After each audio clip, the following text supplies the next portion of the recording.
Reviving Sega will be the greatest achievement in my career. The movie industry is tough. Look at video game industry. I mean, the base is still expanding. So while it's getting tougher, maybe for console, but game business overall still growing. I mean, I'm working on reviving Sega. Okay, he's saying he wants to revive Sega, as Hello in he and doesn't welcome to think the it Game is Business revived. Show with me, Christopher Dring. I'm here at Sega's offices in Burbank, California. And I was the first two employees at Sony Computer Entertainment of America. And during that time, there are so few people. So I was playing like a corporate guy to third-party relation to product acquisition. So I started up Sony's So what, this guy was like... localization group, producing group for acquisition. And then I'm proud that Ridge Racer bundle was my deal. So for the PlayStation launch. Wow. It says Richer Bundo? Then, Come on. All right, YouTube subtitles, you're getting a little racist here. He didn't say Richer Bundo. He said Ridge Racer Bundle. He said the Ridge Racer Bundle was his idea. He's proud of that. Which he should be. It's the reason why my brother brought a PlayStation when it was launched, because it came with Ridge Racer. So all he had to do was buy Tekken, and he had 2 games. I guess this guy, I didn't realize this guy was one of the instrumental key figures in the PlayStation launch. They are auto caption and always awful. Yeah, I know. Is this guy like the Kaz Hirai of Sega? Well, Kaz Hirai is like, I guess Kaz Hirai is like the clone of this guy. This guy sounds, he's basically saying he's the original. It's Ridge Racer. Ridge Racer. He was the OG, and Kaz Hirai bit his style. afterwards, I joined Sega, right? And then I was in charge of first party of a Dreamcast product, including Sonic Adventure, Space Channel 5, Crazy Taxi, Just a Radio. It's my favorite. So yeah, I mean, I've been proud of it, but I don't want to say that's the greatest achievement in my career. Now I'm rejoined Sega, and I'm working on reviving Sega, and I think I want to say this is going to be my greatest achievement in my career. Greatest. When was this recorded? He wants to revive Sega, huh? 9 days ago. Operation get into this guy's inbox and demand he revive Shining Force. You want to revive Sega, buddy? All right, here's the plan. We're going to dig up a lot of those old Saturn gems, and we're going to do re-releases. We're going to do remakes where it makes sense. We're going to do brand new re-envisionings. We're going to do Shining Force. We're going to do Shining the Holy Ark. We're going to do Burning Rangers. We're going to do Panzer Dragoon Saga. Achievement is still to come. Yeah. Well, let's talk Sega then, because actually it feels like there's been a bit of a good run. There's been some interesting hits and the movies as well. It's been a busy year, actually, for Sega. What are you finding that's working for you at the moment? What have been your biggest recent successes at Sega? Yeah, there is a series of good incidents coming up, like, the good hit from, of course, Sonic, thanks to the movie. And also, we are reviving Persona very well. And also, Yakuza is like a Dragon series getting to be really good. So I would say, generally, the reviving Japan studio is constantly helping us compared to the past, better, results.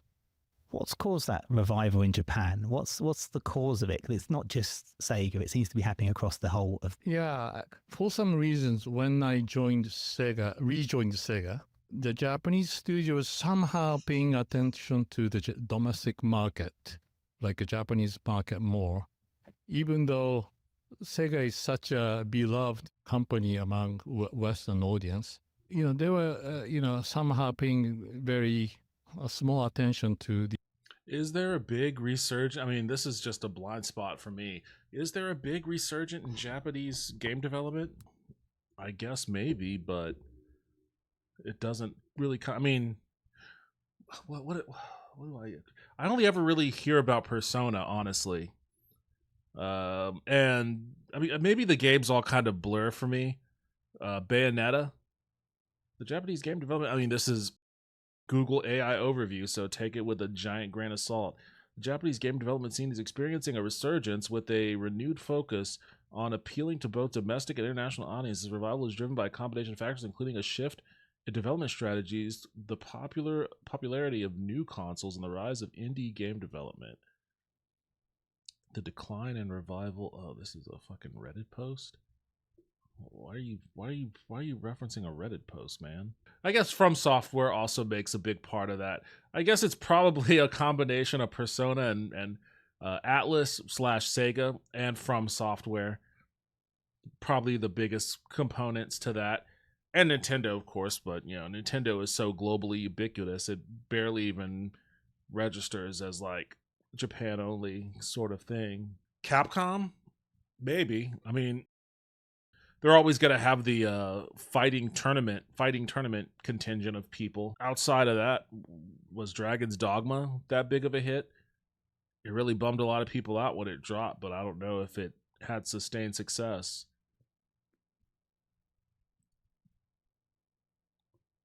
Looking through a list of best-selling... I mean, they have Resident Evil. Yeah, you're right. They do have Resident Evil. I guess that's true. They do have Resident Evil. Looking through a list of best-selling video games from the 7th generation of consoles, if you remove Nintendo, many would notice a distinct lack of Japanese games. This void in the games industry seemed to span through the 10-year life cycle of the PS3, Xbox 360, and the then current generation of PCs. This sudden lack seemed odd. After all, the 5th and 6th generations, not including Xbox, contained a healthy mix of both Japanese and Western. Okay. As pointed out back in 2014 by a former game dev and journalist, James Milk, one of the reasons why Nippon Games struggled so much was due to the appearance and ensuing success of the Xbox. Microsoft, who already had an entire wealth of PC technology on their side, were able to integrate it into their consoles. Although Sony's PS1 and PS2 had already had much support from Western developers, their technology was more arcade-based. This meant that many Western developer teams chose to cast their lot with the Xbox, being already more familiar and comfortable with developing games on PC technology. That's also the reason why when Sega developed the Dreamcast, they chose to use they chose to use like Windows CE as its core operating system, and they used the Power VR. They used Power VR chipset. NEC's Power VR chipset, which was at the time a rival, maybe not a super successful rival, but it was a rival to 3DFX. One of the biggest challenges is the GOS business for us. The game companies with a strong record. The what business? Tend to have for us. Biggest challenge is the GOS business for us. The game companies with a strong record tend to have strong GOS business global. Yeah. Console / PC standalone business is getting to be better, but we are still working on making that GOS business global. So that's one of the big challenges. The subtitles say gas business, and it sounds like he's saying gas business, but I don't know if unless that's an acronym for something I don't know. I don't think he means gas business. I don't think Sega's creating gas stations or refining petrol. I don't know what he means. What am I mishearing when he says that? This thing is called live. This section of the video is called Live Service Challenges. Is he saying SaaS? Software as a service? He might be saying SaaS instead of gas. These are the current big challenges. I'll ask about the transmedia stuff in a moment, but so the GAS, the sort of games as a service stuff. Oh, he was saying gas. Oh, it is an acronym. Games as a service. Oh, brother. Oh, boy. Is that what he's going to shift Sega towards? Making fucking Fortnites and Avengers? Marvel's Avengers? It's the first time I've ever heard games as a service. Gas. I mean, it's still software. It's all SaaS. What are you doing there to try and, because that's a really difficult market. It's a really competitive market. Exactly. That's a challenge. That's why I call it challenge. So for example, we acquired a company called Rovio, Angry Bird company. And then they have deep knowledge of global mobile business. And they have very strong IP like Angry Bird. So we somehow feel like the fit between the companies like Rovio and Sega is good. And then actually we are working closely to have Sonic mobile game working closely with Rovio right now.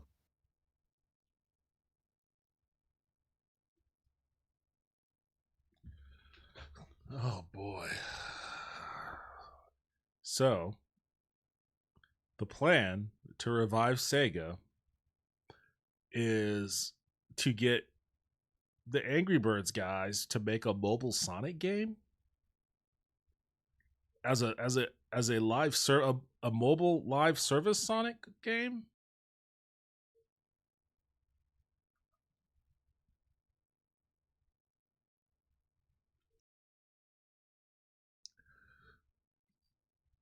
He must have some data that I am not privy to. There must be like one, and that drives a lot of the decisions around these sorts of things. Like there may be like one or two games in that space that just make billions of dollars on the mobile circuit. Some mobile live service game that just makes billions of dollars. And then like the number 3 game in that space makes like maybe $12. So they're going to invest all their money to try to steal away the billions of dollars that goes towards 1 or 2 games, which is honestly what live services is all about. There's only so much that people are willing to spend in the live services ecosystem that a lot of those games just cannibalize. A lot of the smaller games cannibalize one another. It's real hard for something like Marvel Rivals to come out and like make a noticeable impact, versus an Overwatch or whatever. I wouldn't necessarily call that a winning strategy, but I don't know, maybe this guy's got an ace up his sleeve. Angry Bird is not the win he thinks it is. 2010 called. Yeah, I mean that's kind of my first reaction too, but I don't know, man. Look, we're all unks and boomers in here. What are the Gen A kids playing? What are they doing? They play Roblox, right? Is that what he's going towards? He's going to do like a Sega Roblox? Like someone's buying these games to the point where it's making guys like him go, "Hey, we need to lean into this." So even if it's not our prerogative, I guess it's enough to make him want to steer the business in that direction. I wouldn't say that's a great plan for reviving Sega, but hey, you know what? I could be wrong.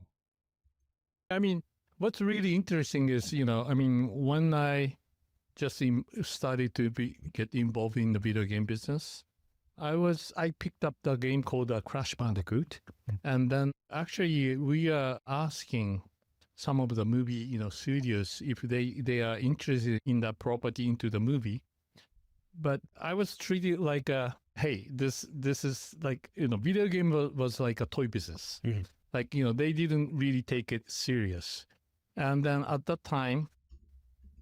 That's funny that would be the response. The video games are a toy business because like so many blockbuster movies were initially conceptualized as vehicles to sell toys. Like He-Man was created specifically to sell toys. I mean, G.I. Joe was created to sell toys, and they didn't make movies, but the cartoon was certainly a profitable venture.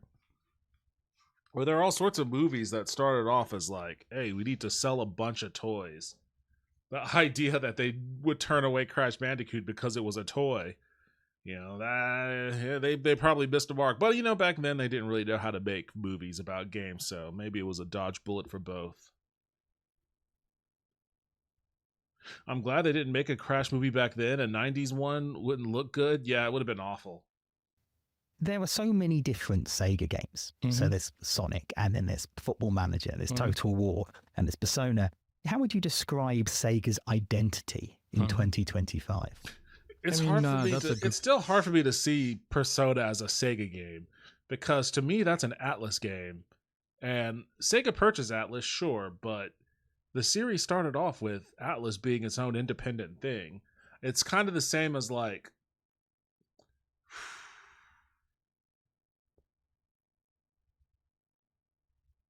it would be like Neverwinter Nights. You know, that's a BioWare game, but that's BioWare pre-EA. But you wouldn't really call Neverwinter Nights an EA series. You know, you would refer to it as a BioWare series. They made 2 of those games, right? There's a Neverwinter Nights 2. But yeah, so that's kind of the way that I feel about Persona. Like, I don't really... maybe it's not fair for me to say this, but I don't really credit Sega for Atlas's creation there. Good question, because I'm trying to somehow, figure out what would be the best way. But, I see all these kind of studios. I mean, I was with the music industry for a while. So I see these kind of, group of people like a label. Football Manager, Persona, Yakuza, like a Dragon. I mean, all these, production line, like a label, kind of, different kind of art direction, attitudes, and also, culture. But what's really common is it's a very dystopian way to view quality, and also attitude toward commercialized kind art, of personality and creativity. We encourage them to be somehow in any, IPs, pushing the kind of edge, trying to be something new, trying to provide the audience new simulation. So that's the kind of value that we like to have a common. Sega, I guess, is the one to always somehow empower the gamers to really stimulate and challenge their norm. So that's how I see Sega. So you see Sega. You're continuing to invest in older IP as well. Thankfully, you mentioned some from the Dreamcast era that I'm excited to hear come back. But how careful do you have to be to ensure Sega doesn't just become a nostalgic retro business? Yeah. I mean, that's another really good question, because this is something I'm always talking to studio developers. While we caring for lore of the product, we need to be innovative at the same time to really attract the new audience. Luckily, nowadays, everything around 2000, year 2K, is getting to be hip again. Yeah. It's a good tailwind. That's true. That's definitely a true sentiment. But it's interesting to hear like this idea that you don't want to be a nostalgic company or anything like that, when like their greatest competitor, or their once greatest competitor, Nintendo, almost exclusively operates in that space. Like, I don't think Nintendo goes out of their way to like push nostalgia on people, but they definitely lean on their nostalgic brands a lot more than Sega does. Like, they lean on Nintendo, or on Mario, on Zelda, on Pokemon, and other types of Donkey Kong, even Mario Kart, of course. Like, they are much less, they worry a lot less, and that doesn't mean they won't do new stuff. I mean, they brought out Splatoon, but they seem to worry a lot less about being viewed as like a nostalgic company or anything like that. And they're focused more on, hey, if we have the IPs, we may as well use them. Like, we could create new stuff, but then that new stuff, if people like it, that's just going to become a part of the nostalgia. Like, Smash Brothers is nostalgic for some people. Like, when did the first Smash Brothers come out? That was a GameCube game, wasn't it? Like, to me, that doesn't even register.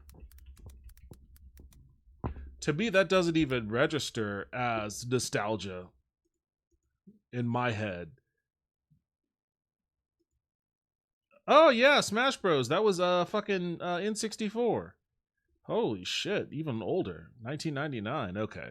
That's definitely reaching back to the nostalgia hole, but look, he's saying like, hey, games from the year 2000 are becoming hip again, like it's a good tailwind and blah blah blah. It's like, well, fucking Smash Bros was pre-2000. It was 1999. And Nintendo never stopped making those games, man. Like, and it's as big a series as you're going to find from any first party developer. So that's kind of what I'm talking about. It's like there was no reason for Sega to let a lot of its franchises languish. And there's no fear, there should be no fear in becoming like a nostalgia company because nobody views Nintendo that way. You know, Smash Bros, I guess, has been coming out for fucking 26 years now. 26 years of Smash Brothers. But nobody thinks about it in nostalgic terms. It's just Smash Brothers. It's, you know, there's going to be a new one. What new characters are going to be in it? Is Batman going to be in it? Maybe. So like that's kind of the thing that bugs me about this weird mentality against leaning into popular IPs from, you know, or even, and not like super popular, but just IPs that you have that, you know, saw success back in the day. Like there's nothing wrong with dipping back into that. You have it available, and if there's a market for it, if there's a product market fit, then why not? Like you're artificially pigeonholing yourself into doing something that may or may not make sense for your brand. Like Sega had a brand. Like Sega had a brand that was very like tied into a lot of these franchises that made them feel cool and edgy. It was like, you know, the Nintendo games were for kids, but Sega games were for grown-ups. You know, they were for like teenagers. You know, if you were a baby, you were playing Nintendo games. But like if you were a cool kid smoking cigarettes in the bathroom, you know, skipping class to smoke cigarettes in the bathroom, you were playing Sega games. You know, that's kind of like the vibe that a lot of Sega games had, you know, Streets of Rage and shit like that. And of course, obviously, you know, titles like Mortal Kombat having blood on the Genesis and being censored on the Super Nintendo. But like you have that kind of brand association that you just let languish for no real good reason. Like a part of it was, it started with, you know, the failure of the Sega Saturn, and just wanting to put the failure of the Saturn behind them as quickly and as fervently as possible. So they move on to the Dreamcast, and they get some good stuff on the Dreamcast too, but they do it at the expense of stuff that, you know, could be cool to bring over to the Dreamcast. Why not make a Dragon Force game on the Dreamcast? That could have gotten a lot of people excited. Why not make a sequel to Burning Rangers on the Dreamcast? Or, you know, even just they made like a Sega Genesis compilation CD for the Dreamcast, but no Saturn one? Why not? There's a bunch of people that bought the Dreamcast. Dreamcast was a really well-selling system, but they either never played a Saturn or had never even heard of a Sega Saturn. That's a whole new potential market if you just bundle those games up right there and be like, hey, these are the Saturn's classics. And then who knows where those franchises go from there. We could be talking about Shining Force 7 right now. But they just let their fruit rot on the vine for some stupid ass reason. And it seems like this is the reason. They just don't want to get pigeonholed into being a nostalgic company, even though they're pigeonholing themselves into not exercising their full library to the scope that they could.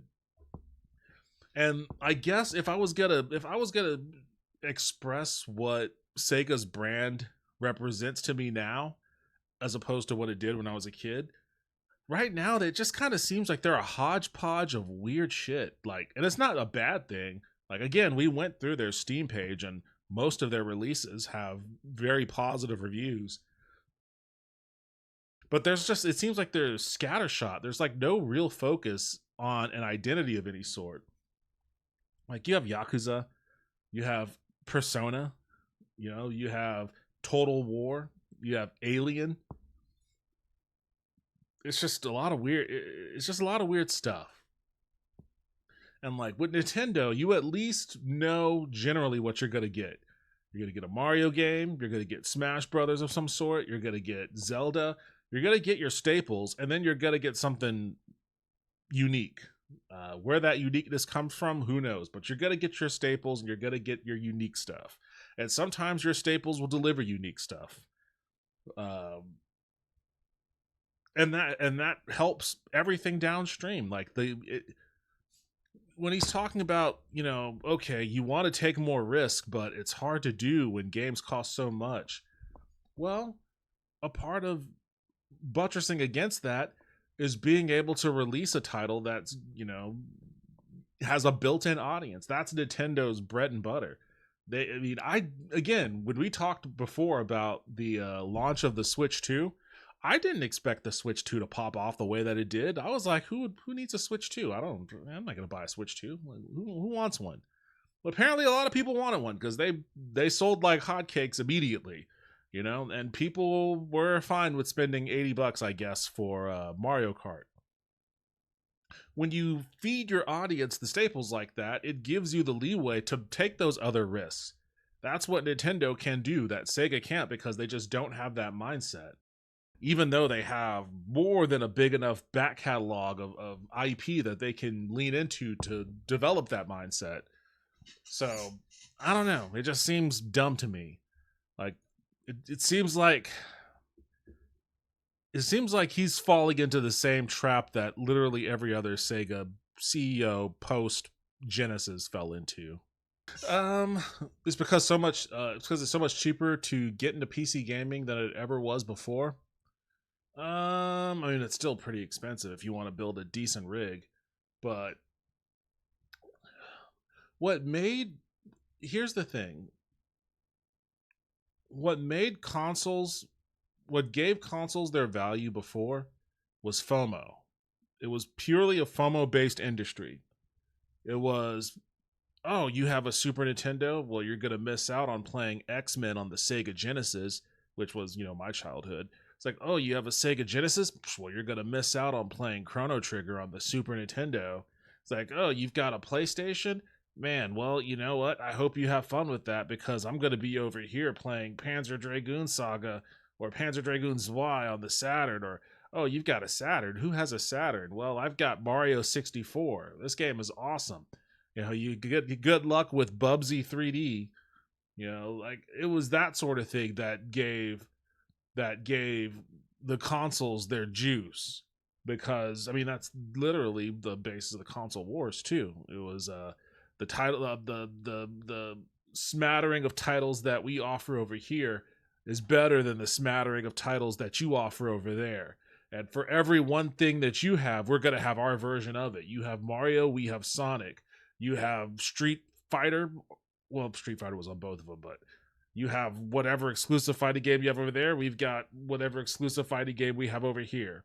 And it was that level of competition that people tied their identity to. And that still happens. Like, people will still tie their identity to like any kind of dichotomy that they can like associate their personal culture with. You see that, honestly, you see that at its starkest in politics. You're Democrat or Republican, but it's literally anything. You're either for McDonald's or you're for Burger King, or you're for Pepsi or you're for Coke. You're for Nintendo or you're for Sega. You're for Marvel or you're for DC. Like, people just like bifurcating themselves that way. And the exclusivity of the old console market made it easier for them to bifurcate themselves that way, and it made it more profitable because people wanted to be a part of a scene. So, like, if a game came out that people were excited about, yeah, people could get it because they hear the hype and they want to play it and they, like those types of games. But sometimes people bought them because, like, oh, this is the new thing that's gonna, you would always hear like the blank killer. This is the Final Fantasy killer. If it was an RPG on the Saturn, it was a Final Fantasy killer. Or if it was a fighting game on the PlayStation, it was the Virtual Fighter killer. Tekken, the Virtual Fighter killer. It was the killer of your competition was a big selling point for a lot of that stuff. And that doesn't exist anymore, so why bother? Who cares? It's like, oh, Call of Duty's on the Xbox? Well, it's going to be on the PlayStation too, so I'm going to buy it on the PlayStation. I'll play with you on the Xbox. It's Mario, or Mario's still going to be a Nintendo sort of thing, which I think is a part of why Switch 2 sales pop off. Because those Nintendo games, only ever going to be on that thing. But Sonic, you can get a Sonic game virtually anywhere at this point. So I think that's what's killing consoles more than anything else. Because if you can get a game on the PC that's also on a console, why not just get a PC? Yeah, to your point, it's cheaper than in the past, even though it is still pretty expensive, but you get a lot more out of a PC than just a machine to play a game on. Like, you can do all sorts of stuff on your PC. I didn't build this PC initially to play games or to stream. I built these PC to edit videos. I wanted to edit videos and not be constrained by memory or CPU processing power. So I built this specifically so I could like edit a crazy elaborate like 2.5 hour video and render it in, about an hour's worth of time. And it does that. It does that swimmingly.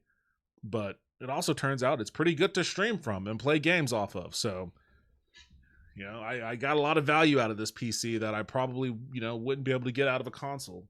In fact, I haven't touched my consoles in God knows how long. And I am an OG console player, so I think I'm fully converted to the PC. Hot take, I always hated exclusives. Every new fantasy MMO was the WoW killer. Yeah, every they still say it. Marvel Rivals is the Overwatch killer, or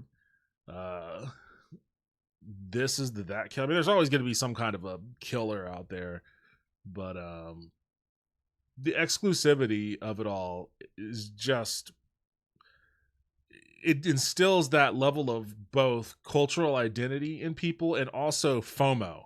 It's a brutal combination that can build an army.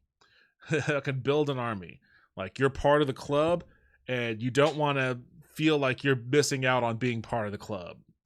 So consoles were the club, and now the club is pretty much franchised out and open to anyone. Star Citizen was the Eve killer. Lol. Game is still in alpha after 13 years. Oh boy. Lauren had an opportunity to work at that company, but and she was excited for that, but then like I kind of explained to her the saga of Star Citizen, and then she kind of lost her interest in that. But it worked out because now, ironically, she's going to be working on the Persona team at Atlas. So I think she starts in August. So she's gonna be working for this guy, I guess. I'm gonna have to go over there and visit her if we're still allowed to travel. It was only 15 years ago. Everyone told me PC gaming was over. So you find these things come around, and it is just very challenging out there, I think, for every games company. Yeah, but you say so. I was. What if Sega got back into the hardware business? What would that even be like? Could Sega get back into the hardware business? Would it make sense for them to? Their brand is like nothing now. Like,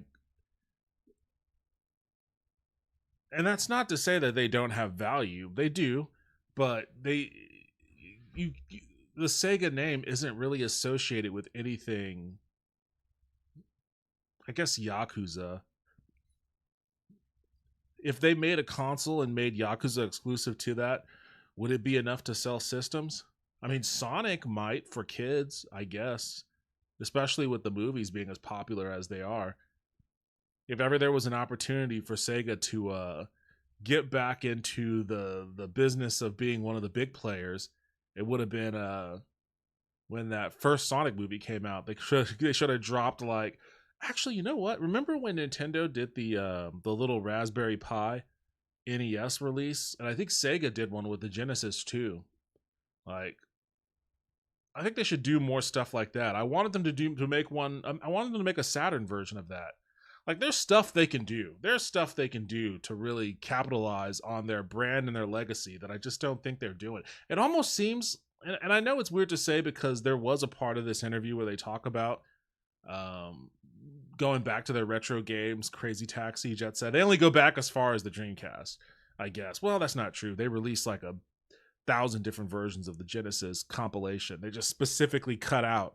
They want to ignore at all costs the existence of like anything from the Sega CD or 32X or the Saturn. Like those things in their minds never existed. But they're missing out on a lot of good stuff there. So, you know, they have the value there. They just need to actually do something with it. I don't think it would be cool if they got back in the hardware business, but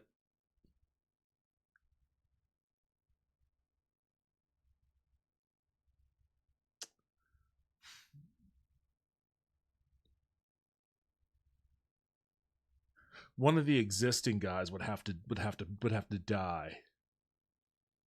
Like, I mean, the Xbox feels like it's on its way out. And honestly, Xbox should probably just focus on developing for Steam Deck, really. I don't know if their console is going to be worth keeping around. Sony? They keep cooking their books. Every time they talk about sales of the PS5, they mention it in like snakier ways. Like units, instead of saying like, we sold this many units of the PlayStation 5, they'll be like, we delivered this many units. And it's like, wait, delivered? That just, what does that mean? Is that just how many you sent to like a warehouse somewhere? So you didn't really sell them. They're all sitting in a warehouse collecting dust, but you're counting that as a sell or something, or you're counting that as like a positive movement in your direction. They mess around with the numbers on their book, so who knows about the state of the PlayStation. You know what's worse than the 32X? Virtual Boy. Oh yeah, Virtual Boy was garbage. There's nothing to salvage on that one. I'm willing to bet that there's probably like at least one 32X game that might be worth salvaging. Notable 32X only games. True exclusives. Knuckles Chaotix. Yeah, that would be one that would be neat to kind of bring back. Tempo. Colorful rhythm platformer with music-based levels. I don't remember Tempo. Calibri, a hummingbird shoot 'em up made by the Ico the Dolphin team. Cosmic Carnage. 2.5D futuristic fighter with armor destruction mechanics. I've never even heard of that. Zaxxon's Mother Base. Metal Head.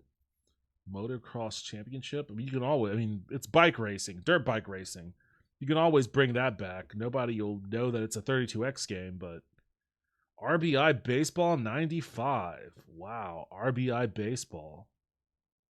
Only released on the 32X, part of the RBI series.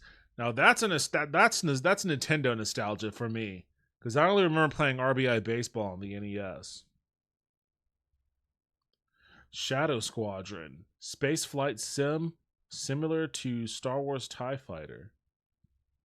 Spider-Man Web of Fire, the last officially released 32X game. Biggest Xbox thing I'm looking forward to is Fable next year. But it will be on PC. Yeah, exactly. So why buy an Xbox? May as well throw that thing in the trash. I feel like the future is moving towards handhelds. But right now, I think Sega is regarded as a video game company. And then I really like to revive, Sega's spirit, like sometime around 2000, sometime around even like the 80s.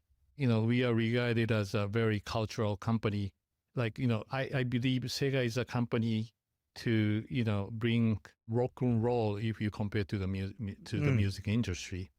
I mean, Tom Karenski, he did a pretty good job, He's literally saying what I was saying earlier about the reputation of Sega, its brand identity as being more counterculture, being, more, I guess at the time, more grown up and big kid compared to Nintendo's little kid kind of image or family image. He's literally saying that, getting Sega back to being like a prominent sort of rebellious, maybe not rebellious, but counterculture kind of image, which he seems to have a particular hard on for the 2000 era, which I guess I understand. I guess he worked at Sega back in the Dreamcast heyday, but Well, there's a lot more to it than just that, in my opinion. Nowadays, we want Sega always trying something new and different, at the same time respecting the old times too, kind of nostalgic audience. So in a way, I want to see 5 years later, we want Sega as a kind of IP companies, game companies, with the kind of a mindset that people would feel like, oh, this company is really empowering the gamers. Wow. Well, I hope so. I think you'll get. I think it's pretty hard for strictly game developer companies to have that kind of reputation. This is where not being a hardware manufacturer and a first party developer for your own hardware is a detriment, because like if you put out a console, then you are basically saying we are changing the direction of the game industry in its entirety. This is what you will play games on, and what those games look, feel, sound, and act like is dependent upon our vision. Like, this is what we're driving. You know, Microsoft has the ability to do that with the Xbox. Sony has the ability to do that with the PlayStation. Nintendo has the ability to do that with their Switch. You know, and each one does it in a different way to varying degrees of success. Nintendo's super successful at it. I mean, they've gotten a whole lot of people playing games on a handheld that isn't a phone. So much so that they, inspired the Steam Deck even. And on the opposite side, Xbox is not so successful at that sort of thing because, for a variety of different reasons. I think he kind of wants Sega to go back into being like a company of that level of influence and importance within the industry. I don't know if... I'm trying to think. I guess, well, I was going to say Activision may have been the only company that has that level of sway, but, they're owned by Microsoft now.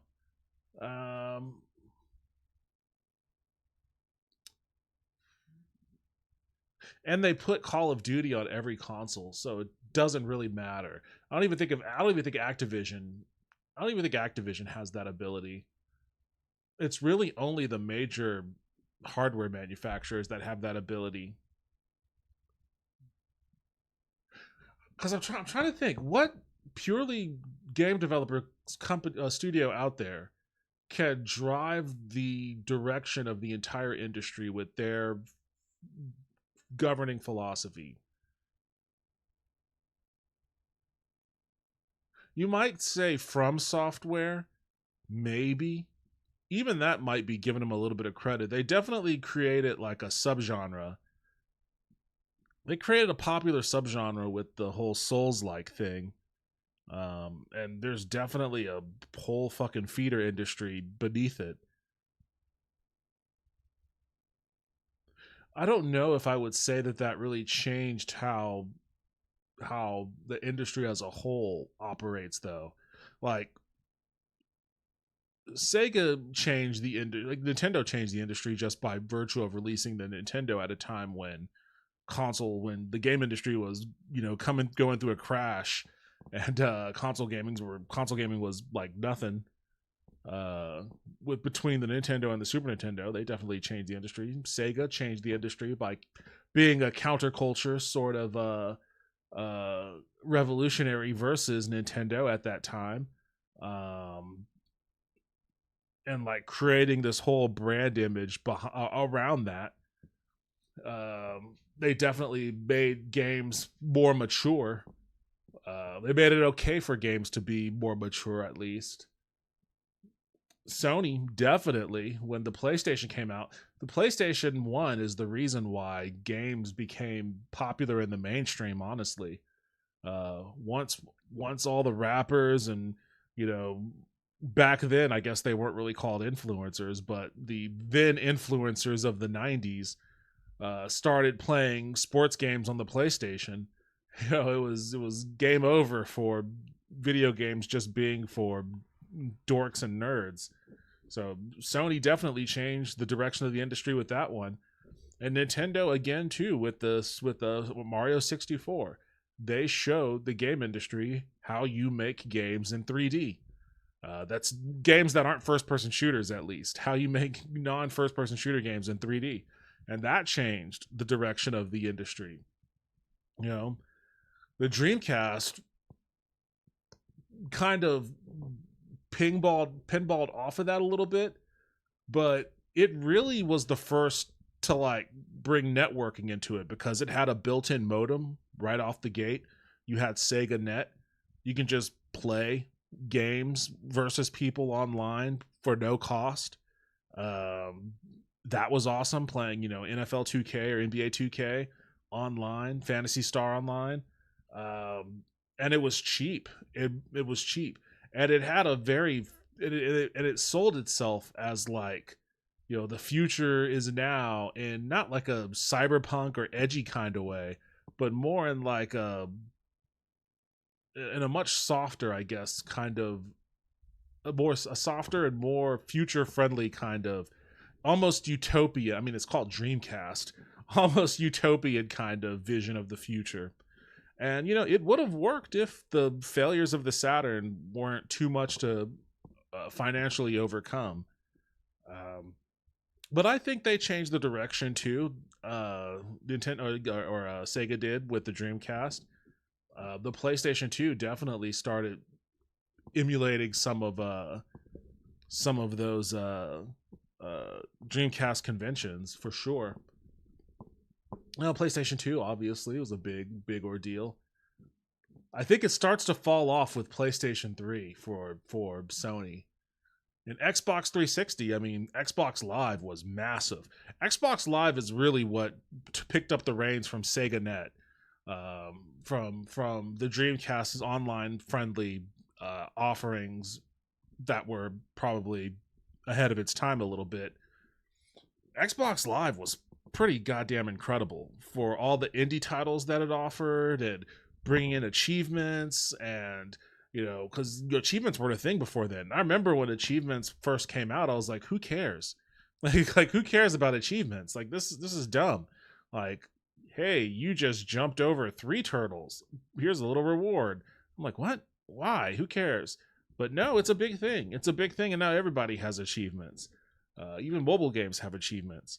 So, like, the Xbox 360 was definitely an industry-shifting convention. Steam has achievements. And by the time the 360 came out, Steam was like fucking 7-8 years old. So it definitely impacted that.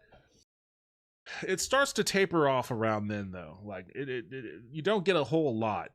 I don't think you get a whole lot of industry shifting. I mean, Nintendo is always attempting. I wouldn't say that the Switch shifted the industry in any reasonable manner. It got a lot of people talking. Or not the Switch, the Wii. The Wii got a lot of people talking. You know, the controller and all of that. And Wii Sports was a hell of a lot of fun. But it didn't change anything. It didn't force anybody to rethink how to develop games or how to market games. So the Wii was fine, but it was just kind of an anomaly. And I kind of view the GameCube that same way too. The Wii U, honestly, kind of like the Dreamcast, a little ahead of its time. It had a little bit of that Switch in it, but it also had a lot of that Sega Saturn in it. So I guess the less said about the Wii U, the better.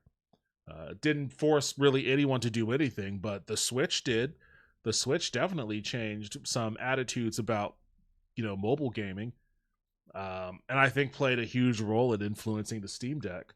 So they may have whiffed a little bit on the GameCube and, you know, a little bit on the Wii and the Wii U, but they hit it out of the park with the Switch. I think I think you're going to see a lot of manufacturers who are still interested in developing hardware for gaming go in that direction. But PlayStation 4, no. PlayStation 5, no. Like Xbox One, no, not really. I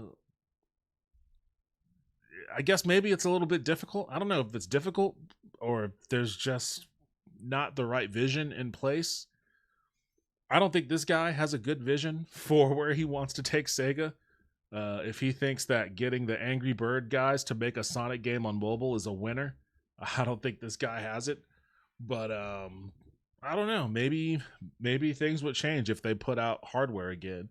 Maybe being on the hook for selling a bunch of expensive hardware to people that might not necessarily be receptive to it. Maybe that might put the heat on them to be a little bit more riskier, be a little bit more innovative, and maybe even do so in a capacity that requires leaning on some older IP. You know, I don't know. It's interesting to think about. If Sega put out new hardware, I would buy it. Truly stay gone. I love my 360 and my PS3. Me too. 100% games, 360 did that. Achievements were meant for us squirrel brain completionists. Yeah, I'm not a completionist, so I never cared about achievements. But I understand why people do. Wii was wildly popular, though. Yeah, no, I'm not saying it wasn't successful. It was definitely popular and a success, but it didn't shift the industry. Like, people wanted to know if motion controls were going to become the new thing. Like and it wasn't just the Switch or the Wii U. I keep saying Switch when I mean Wii, and not even Wii U. It wasn't just the Wii. The very first iteration of the PlayStation 3 controller, if you remember, had the motion controls because they launched Warhawk.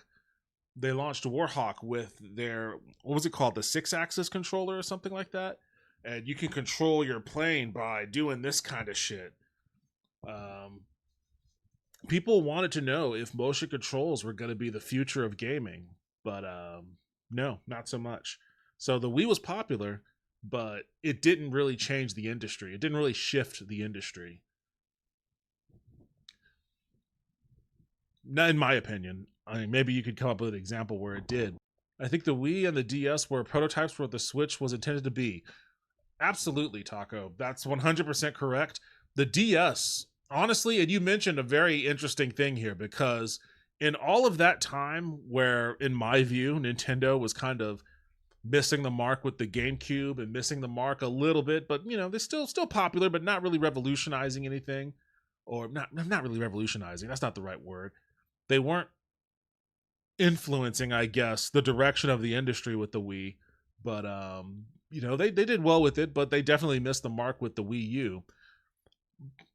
In the backdrop of all of that, or really I should say all of that was in the backdrop of the Game Boy Advance selling like gangbusters and the DS selling like gangbusters, you know, the Game Boy Advance SP. Oh my god, the Game Boy Advanced SP was one of the most hotly sought after fucking things in the world when that thing dropped, and it was cool. I liked it. The Game Boy Advance was cool, but the Game Boy Advanced SP was awesome. You know, I like that thing. And that's, I think, where Nintendo was doing, and they were alone in that space, really. Up until like smartphones, there really wasn't any kind of real competition in the mobile gaming department. Like Sega got out of that shit. And for a while, Sony was doing the PSP, but that couldn't compete with what Nintendo was putting out for the Game Boy Advance, Advanced SP, the DS, the 3DS. Like, that stuff was just Nintendo printing money at will. You know, they were printing money at will with those things. And yeah, you're right. To a degree, a lot of that influenced, of course, the Switch, which in turn helped influence a lot of other things. And probably even, honestly, to a certain degree, with the DS, probably influenced a lot of smartphone games. So yeah, even though their consoles may not have been industry shifting, their handheld stuff certainly was. So yeah, good on mentioning that, because that's a completely other component that often gets overlooked. I don't mind. I actually like the DualShock series of controllers, if only for the fact that they were made exclusive. They almost made exclusively for Ape Escape, and then every other game started to use them, and then it was like, hey, this is actually a great way to navigate in 3D space. Sitting there shaking and turning my controller. Wait, what? Sitting there shaking and turning my controller like a moron. I don't miss motion controls whatsoever, and I'm glad it didn't really take off. Yeah, it was. That's what I was saying about the Wii. It was a neat idea in concept, and in execution in some of those titles, it was fun. Like Wii Sports is always going to be one of the greatest releases ever, and whenever I have the chance to play it, I'll play it. But you know, what was that game? Red Steel, that first-person shooter where you have like a sword and a gun. Spending all your time doing this, that kind of sucks, you know, and that kind of sucks. Like it's fun for a little while. I remember playing one of those Zelda titles. I can't remember which one. And I'm like waggling the remote, trying to get Link to like, I was trying to get him to do a spin attack or something. And I was just like, this would be so much easier if I could just use the controller to like and press a button to get him to do the thing I want. Why do I got to sit here and like do this shit? Like it was more cumbersome than it needed to be, I think. Now I'm going to start thinking about Sega getting back into the hardware business. That would be cool. I would like to see that. It's never going to happen though. I don't know if we'll ever see anybody else attempt to make hardware ever again. I think you're going to see Microsoft fail. You're going to see Sony probably fail at some point. And it's just going to be Nintendo. Yeah, I think that's. I don't know. I think Sega is a little rock and roll still. Yeah. I hope so. I think games, you know, I don't think whether so. it's Metaphor or even Sonic has a certain punky vibe. Yeah. I mean, even what's funny is Angry Bird having that kind of attitude too. So that's why one of the reasons why we asked them to join our group. Yeah, it's a good fit. Well, thank you so much. Thank you. Sam. Thank you for joining us, and I hope you enjoy the rest of the show. Yeah, thank you, Chris. Thank you. I left this with less confidence that this guy is going to revitalize Sega's image. And that's not to say that I think he's bad at his job or anything. I just think he has a much different vision than what I would have liked to have heard. Could be wrong, but I don't know, man.